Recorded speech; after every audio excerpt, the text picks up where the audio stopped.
3 years. It's enough time to learn a new language, get a BA, or get through to IRD customer service. But what about running a country? Many politicians seem keen on staying in power a bit longer.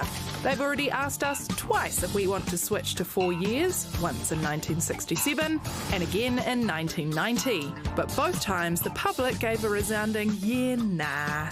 The issue popped up again ahead of the 2020 election when Jacinda Ardern and Judith Collins came to a rare agreement. Should we have 4-year terms for governments instead of 3? Judith Collins? Yes. 4-year terms you support. Okay. We might be able to do that. Yeah, that's great. Okay, after this, you guys can talk. We don't want to see you for 4 years.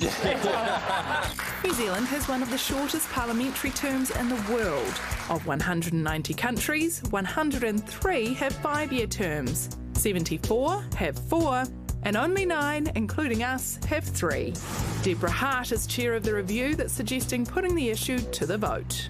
We've had a 3-year term for a long time now, and of course it was part of the first past the post system. That was quite a long time ago. It's over 30 years since there was a referendum on the term of Parliament, and a lot has changed.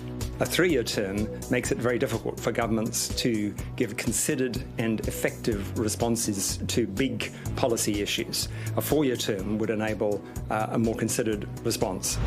Kiwis seem to be quite evenly split between those who said, look, we don't have a Supreme Court that can strike down laws. We need checks on our government and we need to keep them accountable, and going to the polls every 3 years is a great check. Then we have the other people who say, look, it's really hard to make policy and really hard to make good laws in 3 years. You seem to always be in an electoral cycle.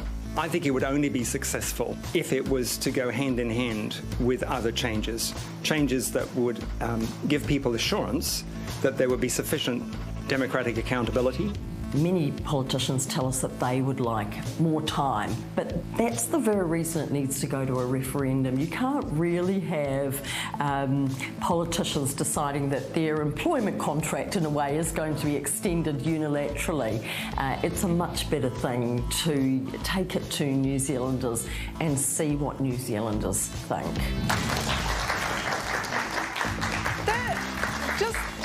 Just the idea of not being in an election cycle, what feels like every 5 minutes, would be so lovely, because politics gets so piggy and nasty and gossipy when it's coming up to an election. We could all just enjoy our country as it is from time to time. We don't need a referendum.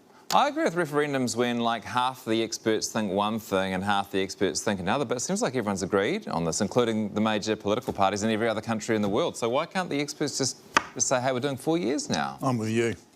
If we really want to fix our political problems, we just vote National and be done with it. Thank you, Mark. It's a very neutral analysis from you, as always.